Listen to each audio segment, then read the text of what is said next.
Cheers to the small things in life. Hooray!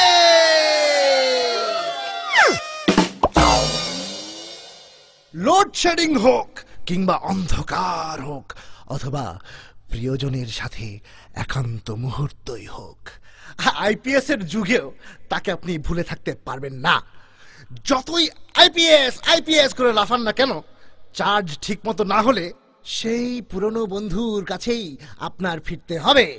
আর প্রিয়জনকে candle light ডিনারের কথা বলে যদি চার্জ লাইট ডিনারে নিয়ে যান, তাহলে পরের অংশটুকু নিশ্চয়ই খুলে বলে দিতে হবে না। তাই এখন থেকে মন খুলে ছোট্ট একটা ধন্যবাদ মোমবাতিকে দিতে ভুলবেন না। থ্যাংক ইউ মোমবাতি।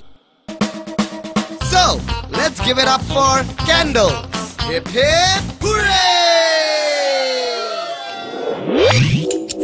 Tune into Radio Shadhin 92.4 FM অথবা visit করুন www.radioshatin.fm